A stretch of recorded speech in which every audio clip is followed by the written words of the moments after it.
ঘড়িতে তখন প্রায় সকাল ৬টার মতো বেজে গিয়েছিল। এত সকাল সকাল সেদিন আমরা ঘুম থেকে উঠে পড়েছিলাম। এটা আমাদের টাঙ্গুয়ার হাওরের দ্বিতীয় দিন একটা সুন্দর সকালের ভিডিও ছিল। আগস্টের ১৬ তারিখের ভিডিও ছিল এটা। এত সকাল সকাল ঘুম থেকে উঠে হাউস বোটের জানালা দিয়ে বাইরের প্রাকৃতিক সৌন্দর্যটা দেখছিলাম।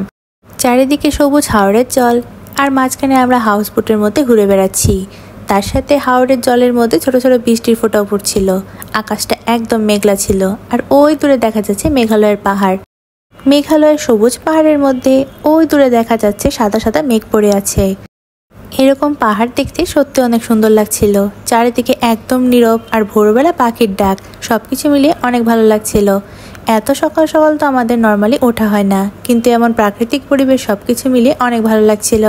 আমরা যখন সাজে গিয়েছিলাম তখনও দেখেছিলাম পাহাড়ের উপর এভাবে মেঘ পড়ে থাকতে, আর এখানে আবার দেখতে পেলাম সেটা। এরপরে আমি হাউস বোটের মধ্যেই দাঁড়িয়ে ব্রাশ করে নিচ্ছিলাম।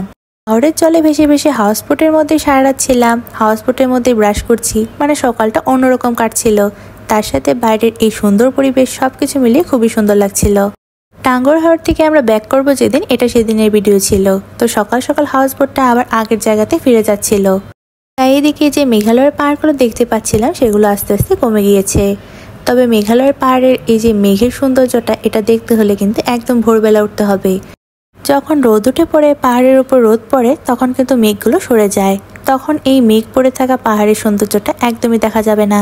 ব্রাশ টাশ করে ফ্রেশ হয়ে নেওয়ার পর এরপর হাউস বোটে যে দোলনাটা ছিল সেটাই দুলছিলাম একটু, আর ভালোই লাগছিল। চারিদিকে কোনো শব্দ নেই, সাউন্ড নেই, একদম নীরব পরিবেশ।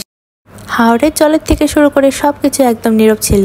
তার উপর অনেক সকালবেলা থাকার কারণে সবকিছু অনেক বেশি ভালো লাগছিল। সেই দিন এত সকালে না উঠে যদি ঘুমিয়ে থাকতাম, তাহলে হয়তো এই সৌন্দর্যটা উপভোগ করতে পারতাম না। চারিদিকে বিশাল পরিষ্কার নীল রঙের হাওর, তার সাথে নীল আকাশ, সবকিছু মিলিয়ে খুবই সুন্দর পরিবেশ। এমন সুন্দর পরিবেশে সকালটা সেদিন অনেক সুন্দর কেটেছিল আমাদের। এখানে যত দূর চোখ যাচ্ছিল তত দূর শুধু জল আর জল। হাওরের বিশালতা একদম চারিদিকে ভরপুর ছিল। সবকিছু মিলিয়ে সেদিনের সকালটা অন্যরকম ছিল, অনেক ভালো লাগছিল। আমাদের সেদিনের সকালটা খুব সুন্দর কেটেছিল। হাওরের জলে ভেসে বেড়াচ্ছিলাম আর সুন্দর সময় কাটাচ্ছিলাম।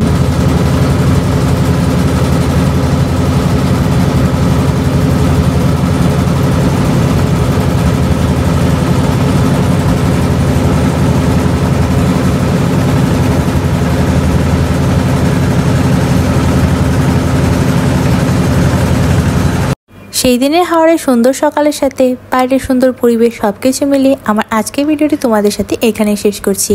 টাঙ্গুয়ার হাওরের ২-৩টা আরও কয়েকটা ব্লগ তোমাদের সাথে শেয়ার করা বাকি আছে। পরবর্তী ব্লগে তোমাদের সাথে শিমুল বাগান আর বারিককেটলার ভিডিওটি শেয়ার করব। আমার আজকের ভিডিওটি যদি ভালো লেগে থাকে অবশ্যই একটি লাইক করে দিবা সবাই। পরবর্তী ব্লগে আবার দেখা হচ্ছে। টাটা সবাইকে।